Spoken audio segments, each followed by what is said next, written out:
So welcome everyone. Thank you so much for coming to this symposium, Educational Leadership Policy and Practice for Diversity and Equity.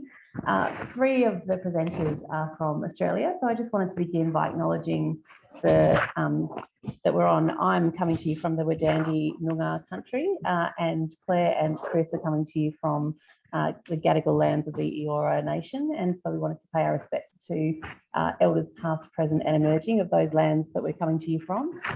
And so I just wanted to begin by saying that this symposium's come together because of a book that I edited that came together really during 2020. It's called Future Alternatives for Educational Leadership, Diversity, Inclusion, Equity and Democracy. And so the papers that you're hearing today come out of that book. So Beatriz was kind enough to write the foreword for that book. So she's sort of already thought through some of the ideas that we will be talking about.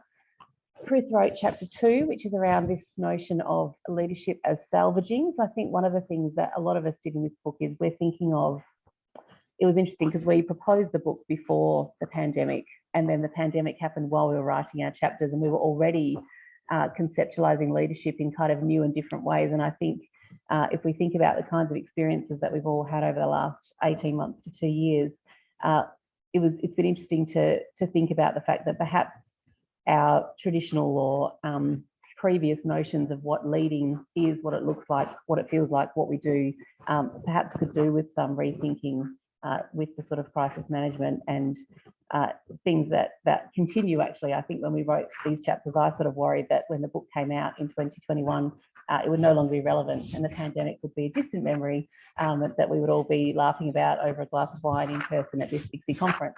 But that's not the case, and around the world there's lots of challenges that we're still facing. So, and Claire and I wrote chapter 3 in which we explored this notion of leadership as wayfinding, and Santiago has talked about leadership as a social movement. So I guess we're going to kind of explore 3 metaphors for leadership, and there'll be plenty of chance for discussion. So if you want to put any of your questions in the chat bar as we go, you can do that, and we'll have plenty of time for discussion at the end. We did have another paper from another set of authors, but they weren't able to make it. So it'll just be the 2 papers and plenty of discussion.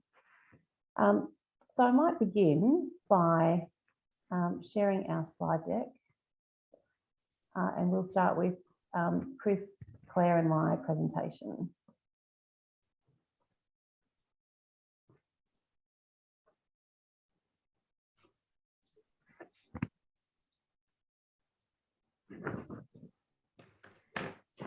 So we call this Leading to Empathy, Equity and Sustainability, and we're looking at the practices or the metaphors of wayfinding and salvaging.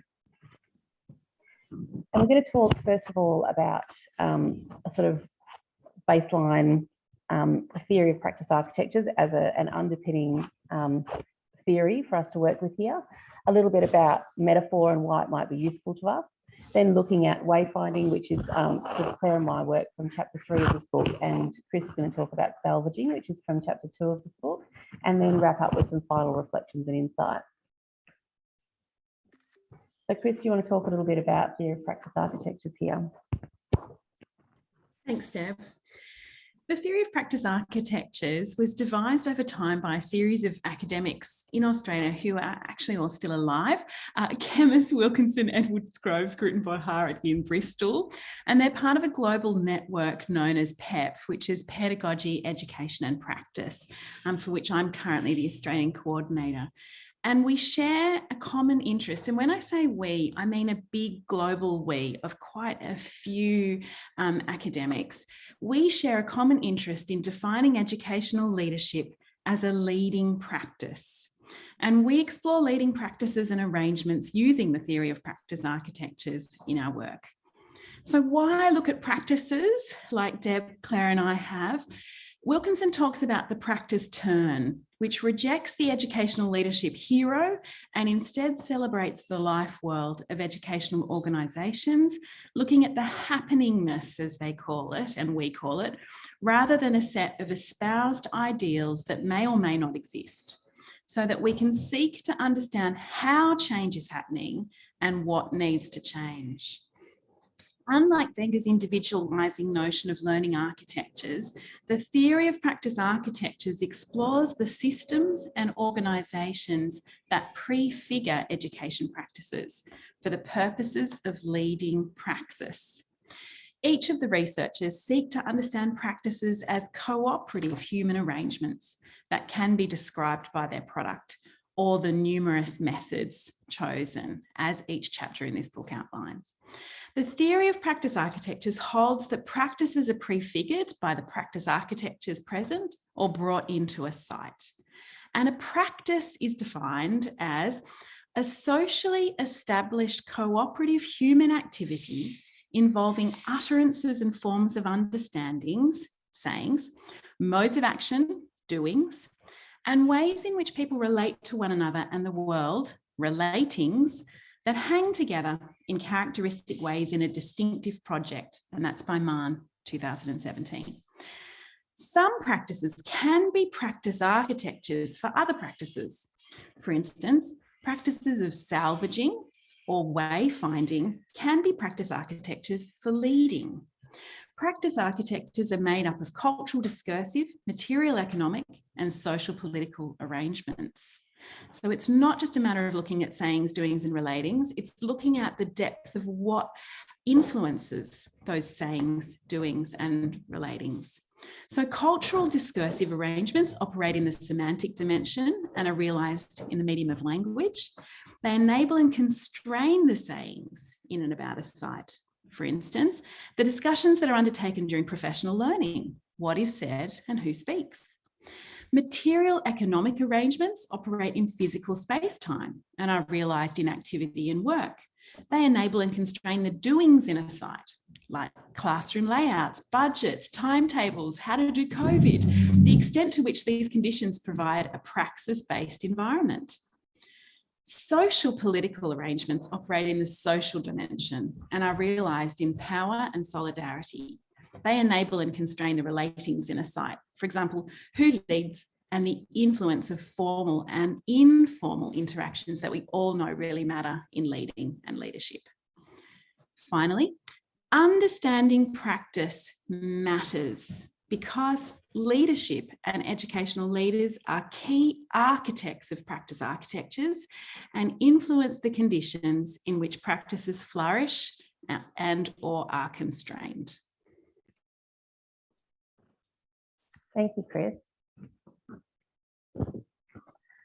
So we talk in this presentation and in these chapters about different metaphors for leading and use them as a tool for meaning making and a tool for us to think about new conceptions of leadership. So in this particular presentation, this paper, we're going to talk about wayfinding and salvaging. And so Claire and I, Chris was talking there about the sayings, doings and relatings of leading and of the practice of leading, rather than potentially, the notion of leadership as a noun or a thing. And we are both researchers, but also leaders in schools. And so we reflect in our chapter about those, autoethnographic vignettes of practice, of what we have said, done, and relationships and so on. So here we sort of draw upon wayfinding as this notion of finding our way, which has both the sort of strategic intent of having somewhere that you think you want to go, but also the agility and responsiveness to read who you're with, where you're at, the organisation, and think quite responsively about the environment that you're in, who is in your organisation, and so on. So this is the definition or the sort of explanation that we come up with in our chapter around drawing together systematisation and clarity of purpose with also intuition, improvisation, and adaptive responsiveness. And so we come up with a variety of, with 5 sort of pillars, I suppose, or points that might make someone a wayfinding leader or be a way into wayfinding leadership. And one of them is this notion of knowing and reflecting on self. So engaging deeply with identity, including multiple identities, I've done some work recently with Trista Holwick and Paul Campbell for the Journal of Professional Capital and Community on the notion of pracademia and the pracademic, and that notion of code switching identities, but in school leadership as well, which Claire and I are both in, that idea that you have multiple identities and that you're code switching in any one day between a number of different leadership identities. And then also that idea of your expected or performed identity versus what might be an authentic identity. And I think certainly during the pandemic, the notion of vulnerability has come to the fore in terms of leaders realising that, you know, you can't necessarily perform what you think is expected of you. You really have to be authentically yourself and be anchored in an ethical framework that allows you to do your best at any one time, to be self-reflective, very self-reflexive. And then this notion of the interdependence and the constant tensions of leadership, of balancing the individual and the whole. So that's potentially the individual as a leader, and issues of well-being and welfare of leaders and their own needs, but more the individuals in their organisation, including students, parent community, staff, and the organisation as a whole, and balancing those things. And also knowing and responding to environment. So this idea that we know our context, whether that's a global context. So at the moment, you know, global crises, disunity, you know, threats to climate, democracy, the global pandemic, but also your own local context of what system, organisation, what your school context is, deeply knowing your own community and responding to what they need. I was in a session yesterday and Vanessa Fernandez was talking about some of her research, and she was talking about the fact that she's been finding that early career principals during the pandemic in Australia have been not necessarily having one way that they approach leading, but that they lead based on what they see the needs of their community is at that particular time, so that their leadership approach depends on really responding to what their staff or their parents or their students or their school community need. Building trust in the environment. So Griff and Schneider talk about trust as the connective tissue of schools, that notion that that's really absolutely foundational, especially when trust in government, trust in democracy, trust in personal safety is crumbling.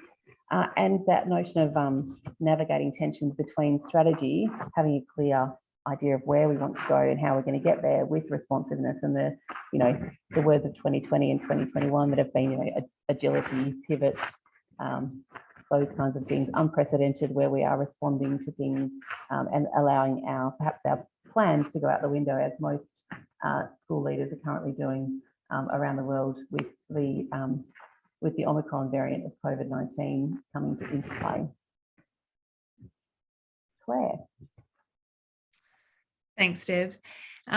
Yeah, I think when we discuss the idea of the metaphor of wayfinding, the idea of roadblocks, real metaphorical, is a really significant one. And, you know, I will probably be touching on the pandemic primarily and talking about roadblocks, just because it is perhaps the most stark reminder to us of how we can do all the strategic planning we want in educational leadership, but sometimes we can't foresee the challenges that are coming our way. And I think that's a really difficult thing for a lot of educational leaders, because one of the hallmarks of good leadership, of course, is foreseeing what is ahead, foreseeing and planning for challenges. And I think one of the challenges of COVID has been our inability to foresee what lies around the corner.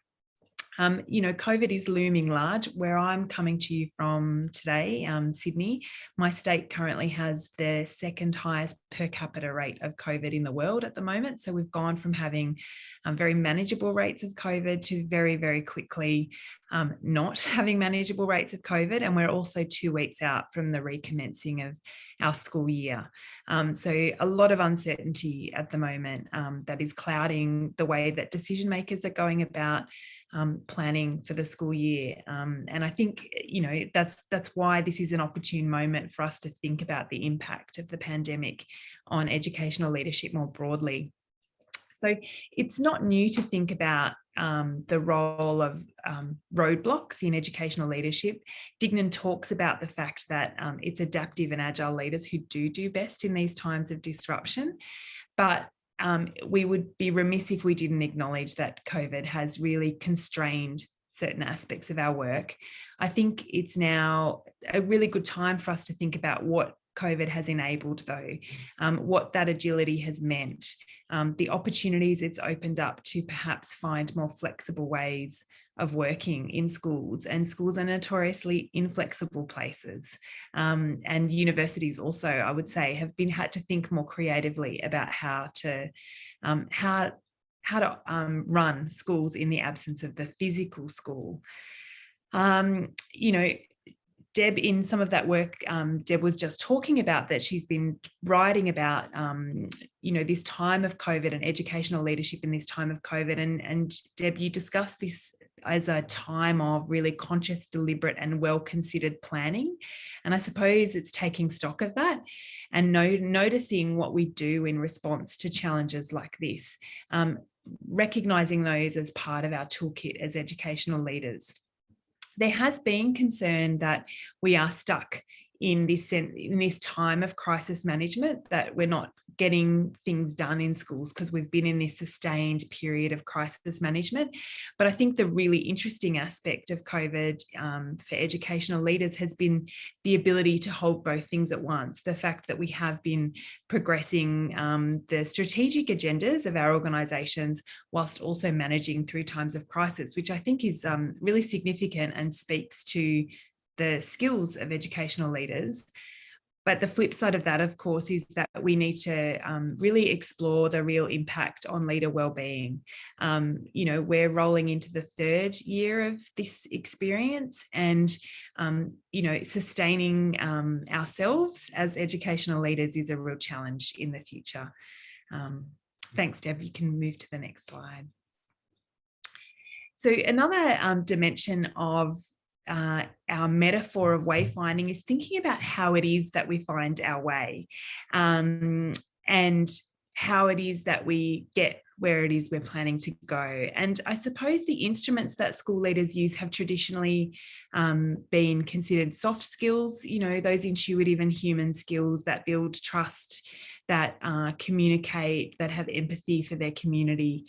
But I suppose increasingly school leaders are also expected to understand and navigate with a range of hard instruments, hard data that is both kind of what guides them, but is also what's accountable for where they're going. And I think, part of this is really interesting because, the impetus for educational leaders to deliver continued improvement has not stopped, even in light of the aforementioned roadblocks we've been facing more recently. The improvement agenda rolls on at pace.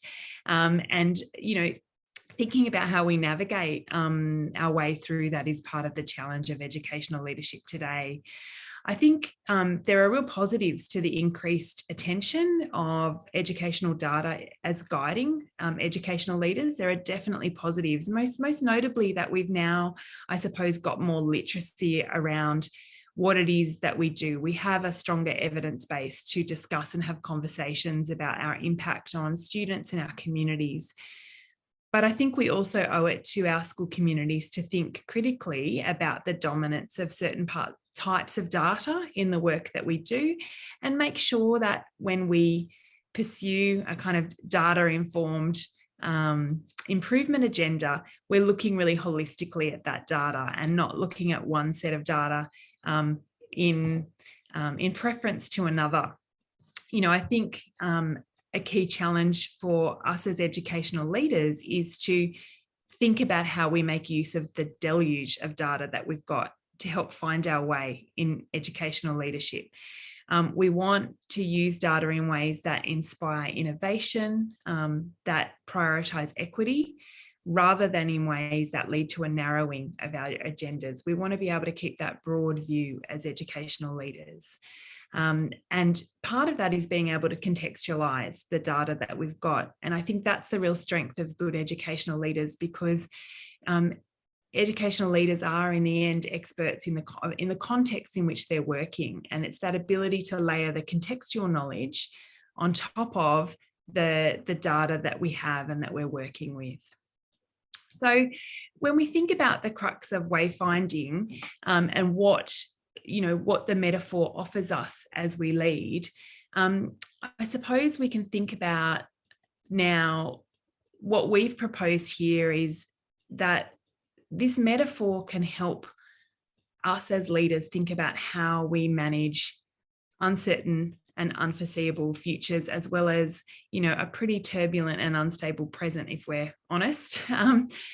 We want to see leadership as a really multifaceted process. And I suppose that acknowledges that it is the constant navigation of tensions between the past, present, and future of education, the need for systemization, but also the requirements of adaptability and flexibility as teachers, the role of strategy and the role of relationships and how we hold these both at the same time, that emphasis on evidence and data, but also being led by intuition and our contextual knowledge, the role of research, but also the role of practice, moving at pace, but also having patience. And I think that's particularly pertinent at the moment as we think about how do we pace, our movement through leadership in schools at a time when there are a lot of other pressures on schools, managing ourselves as educational leaders, as well as the needs of others and balancing those with a broader community.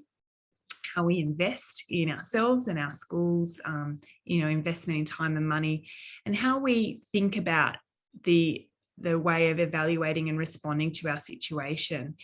And I suppose that's what this metaphor of wayfinding has offered us, is that acknowledgement of these really deep complexities of educational leadership and the way in which you can be doing many of these all at once. And so it's that multifaceted aspect of educational leadership.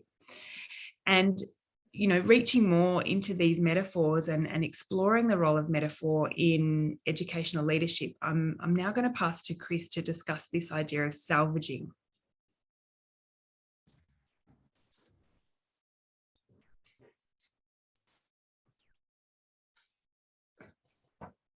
Thanks, Claire.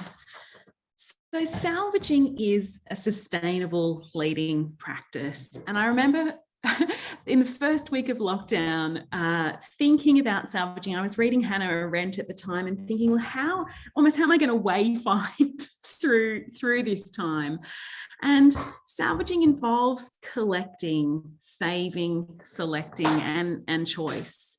And so there are many elements of salvaging that leaders can think about when they're in a crisis that's driven by hope. Salvaging is innovative. So when you think about salvaging something, it involves deep thought. You have to have thought first to repurpose. And that thought is usually creative. But what I'm thinking about a lot is the respectfulness of salvaging, that it values its resources, and that it's not greedy. When you're in a crisis, you can't just grab everything in a greedy fashion. You can't hoard it all. You can only select certain things. And therefore, it does involve discarding. It does actually let go. Salvaging in that crisis moment means that you have to let go of what doesn't matter so that you can salvage what really, really does matter. So when we think about salvaging broadly as that metaphor in a crisis, how does that relate to leading? And if we can move to the next slide, please. When we think about salvaging and leading in education and schools, in thinking about the theory of practice architectures, if leading happens in these intersubjective spaces between people rather than just within a leader, so it happens between us, then salvaging for educational leaders is going to be about shared practice and action. It's going to move beyond assumptions about role titles and hierarchy. And this is what I found when I was then speaking to middle leaders in Australian schools.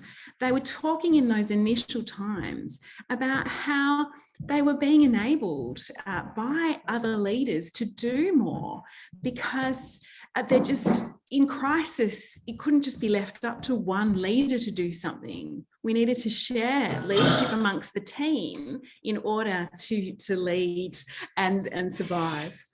So it's about shared purpose. it's best done by a collective. And it reconsiders leading forward as returning to purpose rather than change or improvement, because education is always moving. And Claire's talked about this a little bit, about how the improvement agenda still, reigns on, but actually during this crisis time, leaders have had to return to their purpose. They've had to salvage purpose and talk to their staff and their parents about what matters. Because if we're thinking about making change in education, well, schools never stand still. They're always moving. And so you're always thinking about purpose and change in this constant movement. We know we stop over the summer break, but that's not the same thing.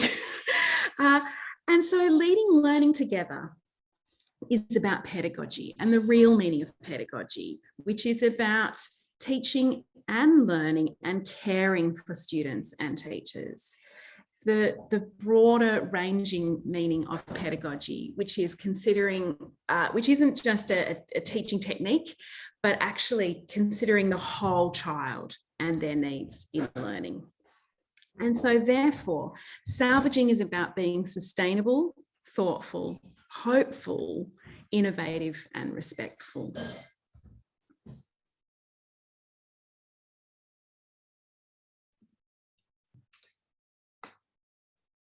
Thanks, Grice. So I suppose just to make some final observations and I suppose pose some final thoughts about the notion of leadership as both wayfinding and salvaging. The purpose of our paper here, and indeed the chapters in Deb's edited book, has been to really challenge ourselves to imagine new ways of leadership, and in particular to emphasise the idea of leadership as practice, and practice that is embedded in our sayings, our doings, and the relatings of our work, and trying to move the conversation about educational leadership away from leaders as individuals and the characteristics of individual school leaders to the structures that enable and constrain leadership in different contexts. Seeing leading as both wayfinding and salvaging emphasises the responsive and adaptive, but also the sustainable and context-dependent nature of leadership practice. So it's a recognition of that unique expertise that educational leaders have as a collective, which again has never been more significant as it is currently. And when we think about the way we've navigated the last few years, as we navigate through crises, none of us lead alone. And so the metaphors of wayfinding and salvaging recognise practices of collegiality and collaboration, solidarity and equity, which again are key themes of Deb's 2001 book. I don't know if you can see that. Future Alternatives for Educational Leadership. And I suppose this has been a taste of some of those themes and the way in which we're trying to think about what is the next chapter in our conversation about educational leadership, and what can we do, I suppose, individually as leaders, but more importantly, collectively as people in leadership and thinking about our leadership practices. It's a really important contribution to the global conversation about how we imagine and direct educational leadership practices in ways that enrich our communities, but also sustain our work as school leaders. So thank you. Thank you, Claire. And I'll stop sharing that now and invite Santiago to present your paper.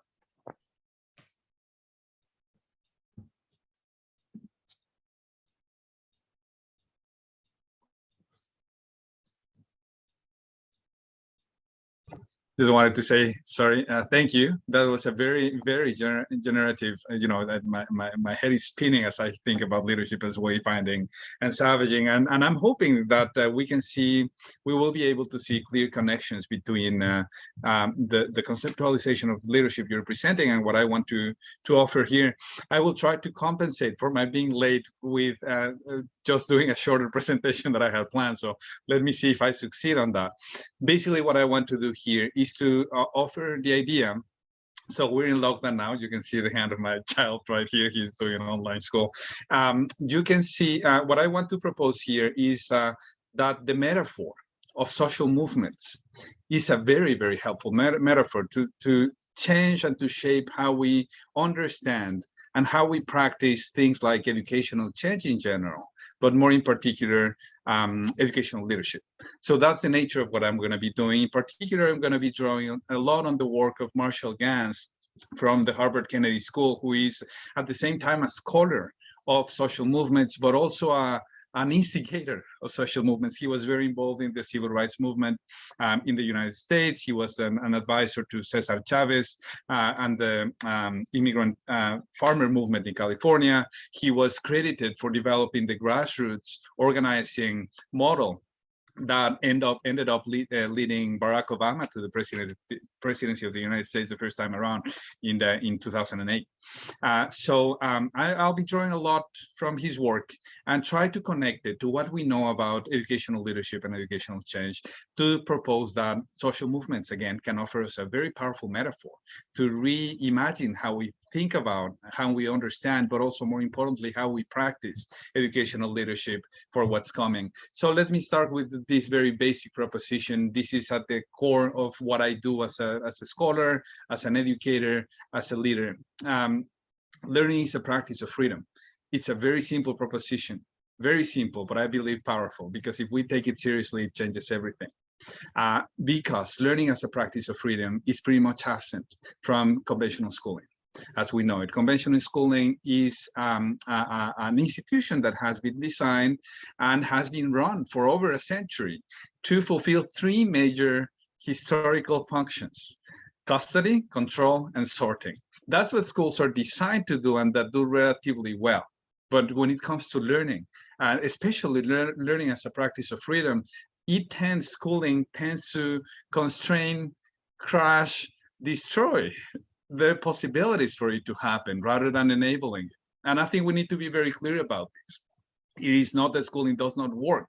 It does work to fulfill the historical functions that it has fulfilled for over a century. If we were to think about learning as a practice of freedom as something that we want to salvage from these times, as just using Christine's notion, we need to take this contrast very seriously. In school, we basically learn to be taught. We learn to be told what to do. We learn to listen to what the adult had to say. We learn to comply. Learning to be taught is learning compliance. And that's an important thing to learn. The problem is that learning to be taught and learning to learn are two very different things. And we need to move the balance more towards learning to learn and enabling learning as a practice of freedom. So this is the grounding of the points that I want to make here. I have discussed in more detail, and I won't do it here in much detail, but I just want to point out that the pedagogical core is a fundamental unit that we need to intervene, change, transform in a very fundamental way if we want to liberate learning. And the importance of the pedagogical core lies in the fact that it's the key arena for many things that involve the human project. One is learning. That's where learning happens or not. But also because in the pedagogical core, we have relationships of power. That is where we can promote and sustain and cultivate democracy, the mindsets, the behaviors, the attitudes that are required for robust democracies. Or on the contrary, we can clash, we can subsume those kind of mindsets and attitudes, especially in the conventional configuration of the pedagogical core, which is authoritarian in nature. One person on top of the other. There's a very clear division of power, of control, of who knows, who doesn't, who teaches, who learns, who says what has to be done, who has to obey. So pedagogical core also the key arena for democracy, but also for well-being, because it involves human relationships.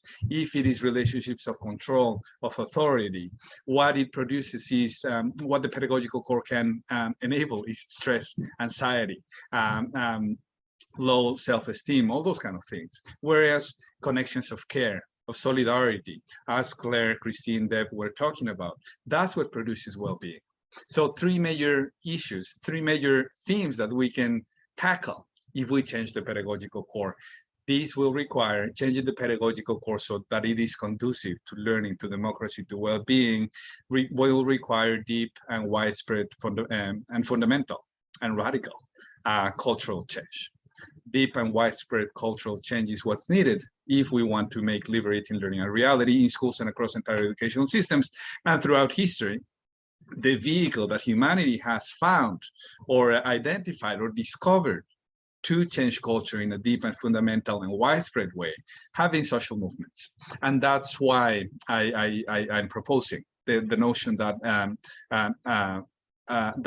social movement, that's a good metaphor to think about how we liberate learning. How do we do the work we have to do to liberate learning in our classrooms, in schools, and across entire educational system? So the invitation is to think about and practice educational change as a social movement. Here's a quick table. I won't ask you to read it all, but what I do is to contrapose the dominant paradigm for educational change of leadership, which has been scientific management, with the new paradigm of social movement, and just offer a contrast between what leadership, what are the central values in these two paradigms, what are the fundamental practices, how they operate, what's the stance towards change. And if you see the column on the right, the column for social movements, you can see listed everything that we know works well when it comes to worthwhile educational change. Network distributed leadership, learning efficacy, democracy as the central values, intrinsic motivation, resourcefulness, etc.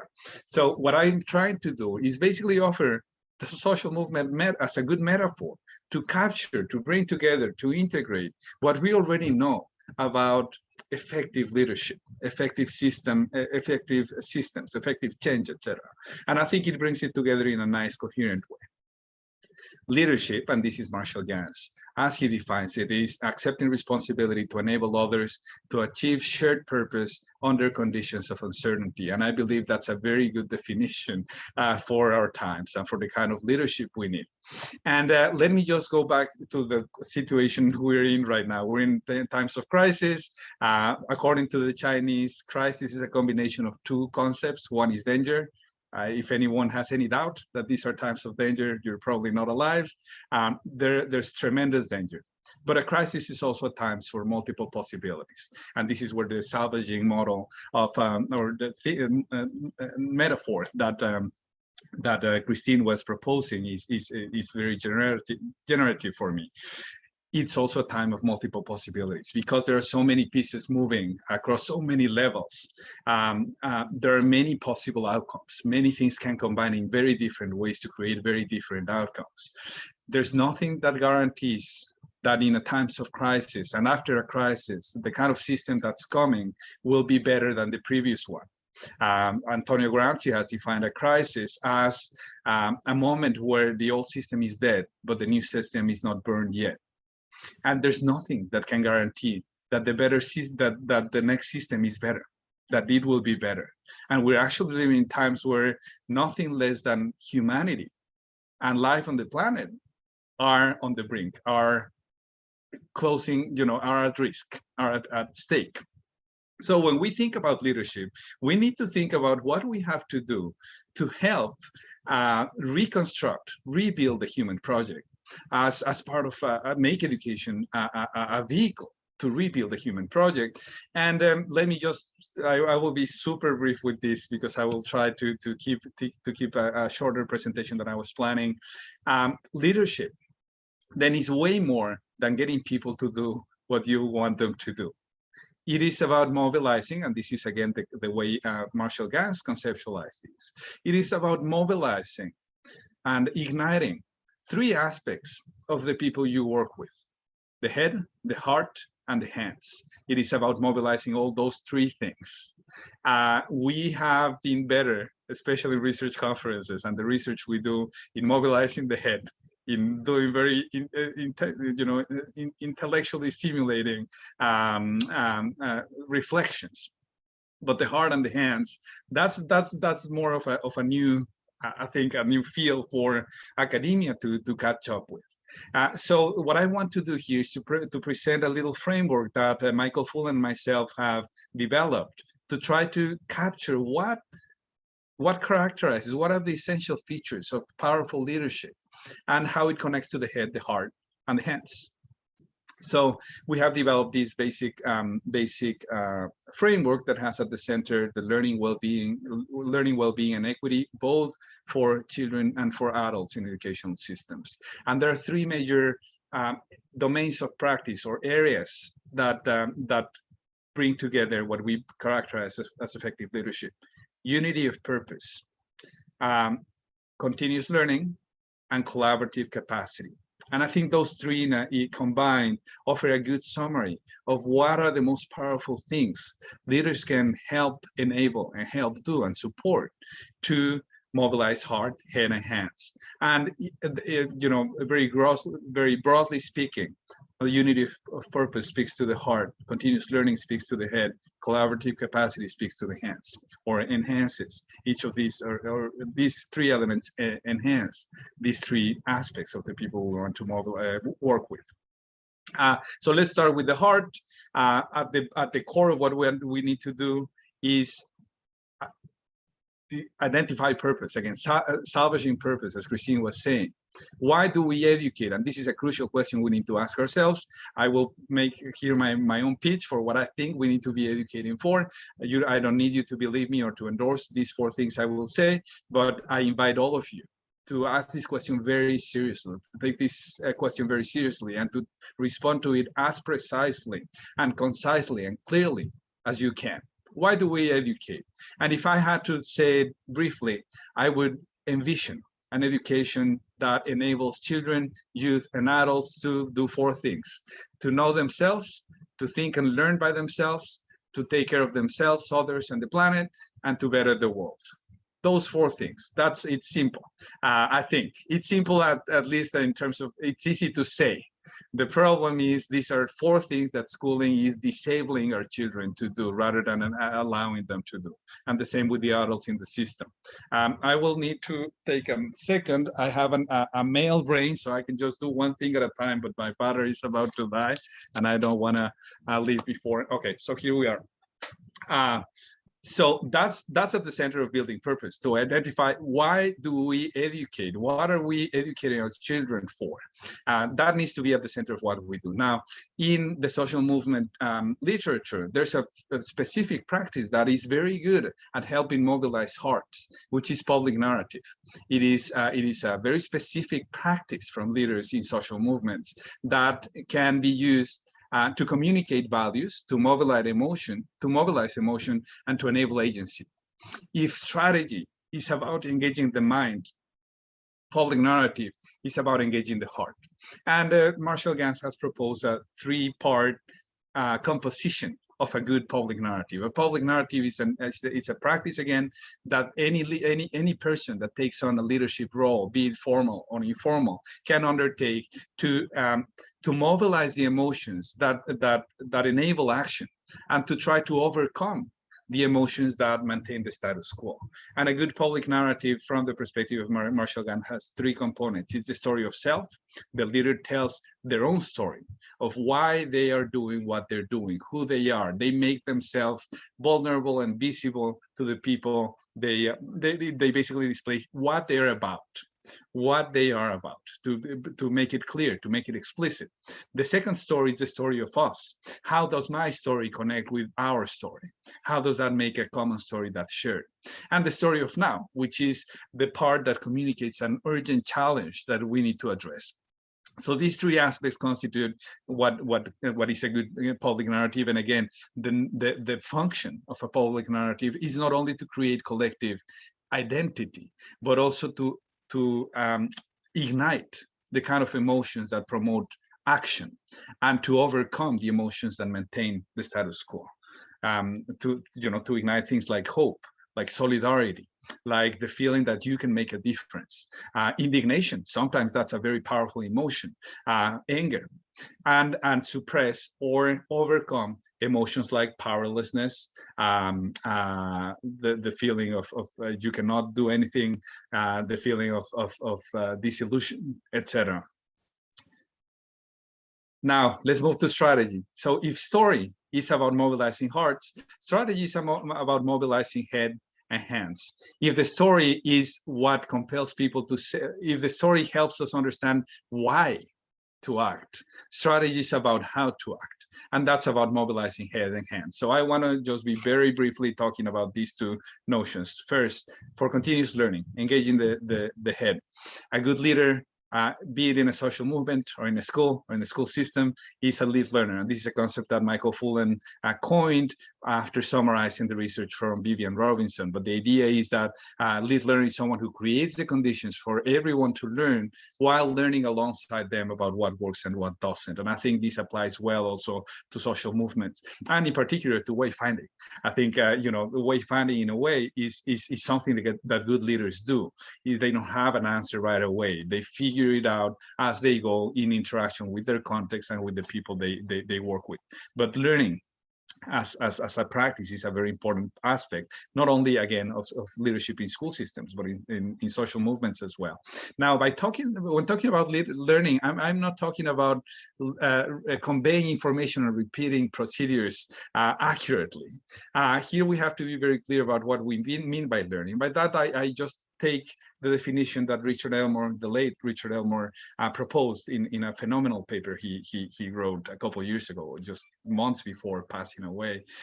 Learning, as he defines it, is the ability to consciously modify understandings, beliefs, and actions in response to evidence, experience, and reflection. This is the learning I'm talking about. I'm not talking about how many courses you take in professional learning, how many conferences you attend, but the ability to consciously modify understandings, beliefs, and actions in response to evidence, experience, and reflection.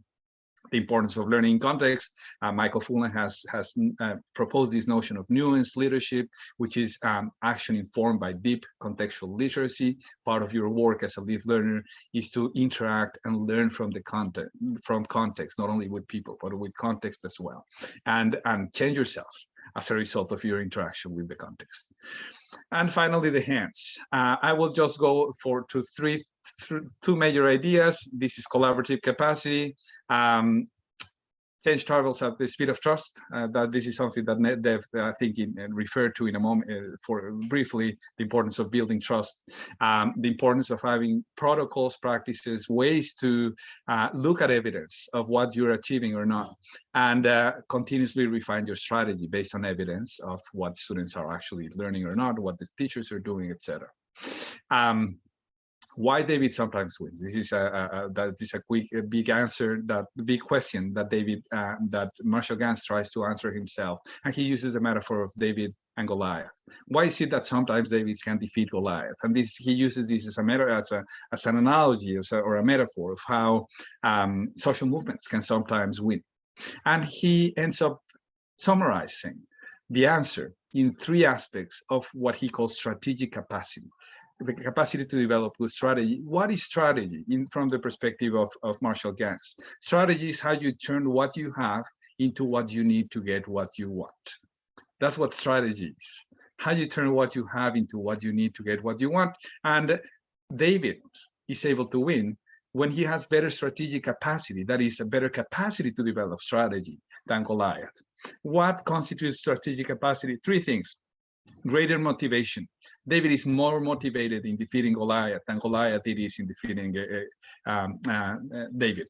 Goliath has defeated thousands of very powerful warriors before.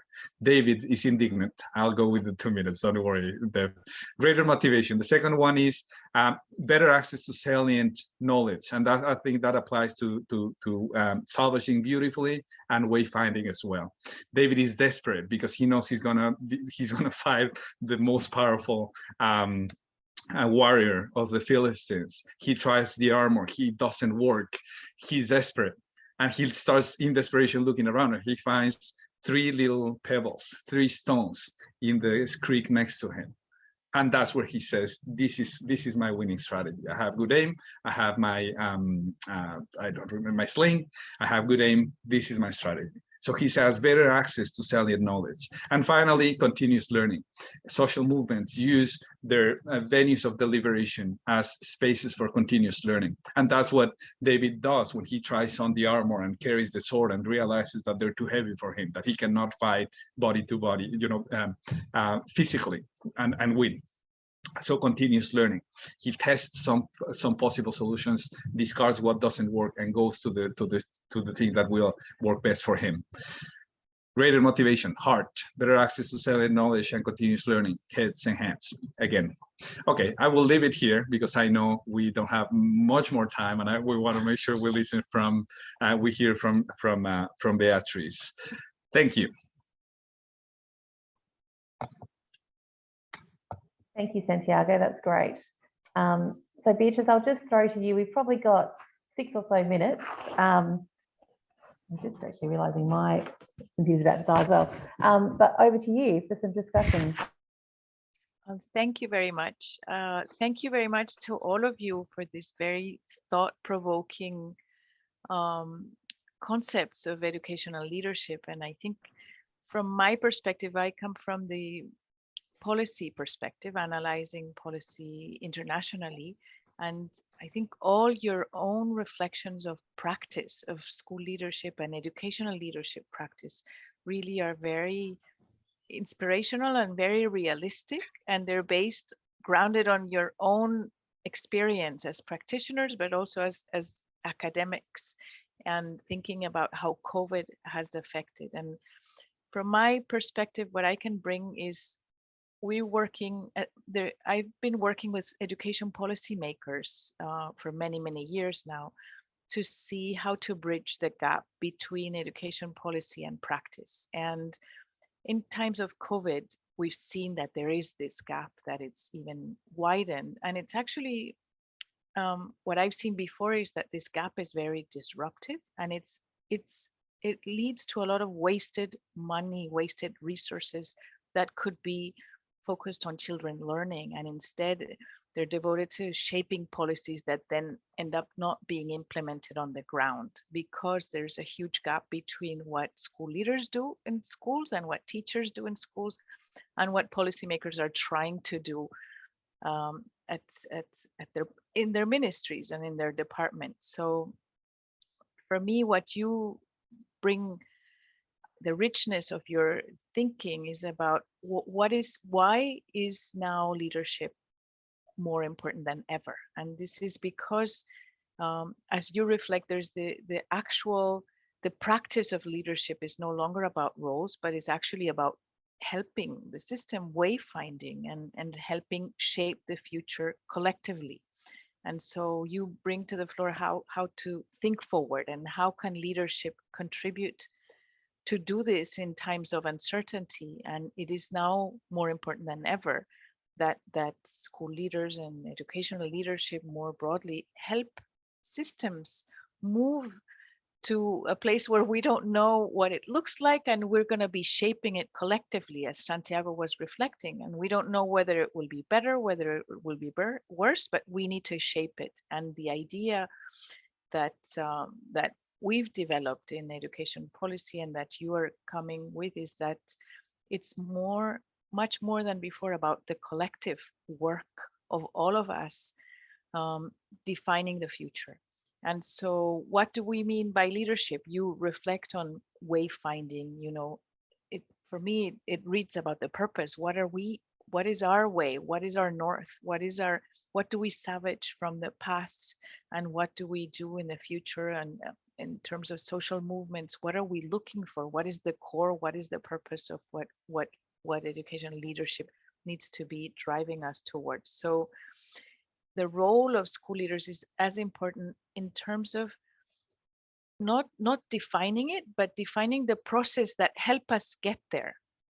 And so this collective work becomes much more important, and the understanding of the context becomes much more important. And here's where the role of education leaders is at the core, is mediating and moderating between what is happening outside and the collective decision-making process that will take us somewhere in the future that is still uncertain. And this uncertainty is not going to go away. And I think I already said this, year one of COVID, we just need to learn how to lead in uncertain times. And that's actually the practice, is to always know the wayfinding. Where are we now? And we're going to be in this uncertainty if not COVID last year, now it's again, we're having, not closing schools, but almost. We have the 6th wave, and next year we're going to have something else. And so that is the reality now. That is the practice for leaders, is to moderate this uncertain external context while salvaging what we can to make decisions collectively on where we want to go. And so in terms of the bridging the gap between education policy and practice, we see that, school leaders have a key role to play in getting their voice heard and in having much more independence in shaping what happens in schools by reading this external context and responding to it. And policymakers' role is changing a lot more because they're needing stakeholders to be engaged from the beginning. While in the past, it was more about directing and defining these school improvement programs and defining from the top what was going to be done. And they no longer have the time, the capacity, or the engagement to do that. So they need to engage stakeholders from the beginning in uncertainty, define what needs to be defined, and establish the processes for decision making in ways that are ongoing and that allow for change, quick decision making in short periods of time. So for me, this collective shaping of the future is what it is, the focus that educational leadership is taking now, and we express it in different ways. I see it from the policy making perspective, but I think you presented very well in the way that school leaders can think about it, wayfinding and salvaging and sense making, and finding what is the practice of education. And so for me, and I think we've all seen that COVID has been an accelerator of this, and has really, as everybody's saying, it's been very unfortunate, but at the same time, it's given the opportunity to practice in uncertain times of uncertainty, to test out new things. And I think we're still to innovate, to understand, to read the external context, and to lead in times of uncertainty. And we're still not taking the clue that that's the practice. That's what we're gonna need to know how to do instead of waiting for something else to come that's gonna be more stable. We're not gonna have more stability. And so I think December was coming and Christmas, like, okay, we'll start the school year normally. No, it didn't happen. It won't happen in September again. And I'm now working with Ireland or with all these different systems where, like, okay, what do we do with the end of the year tests? Do we deliver again the SAT, or do we deliver the Leaving Certificate in Ireland or in Scotland? And instead of knowing that this uncertainty is ongoing, it's like, okay, now we have to get the committee again and make a new decision quickly and in uncertain times. And that's the practice. So I think as much as policy makers can recognize this and engage school leaders and middle leaders and education leaders in this process to make decisions and give them trust to be able to make decisions at the school level, at a higher level, I think then we will be able to, to have education systems that are more responsive to the future rather than wanting to hang on to the past. So I will stop here because I think I'm 2 minutes over, and thank everybody. And I don't know if we have time for questions or taking on board some comments. I'll leave Deborah to the floor so that she can guide us. Beatriz, for those comments. I think Niall, you mentioned in the comment bar around the tensions between the sort of expectations and accountability of systems and then the realities of schools. And I think what we've been hearing today is around that notion of those things about care, collective well-being, liberation, learning, and I think hopefully some optimism about possibilities. So I will stop the recording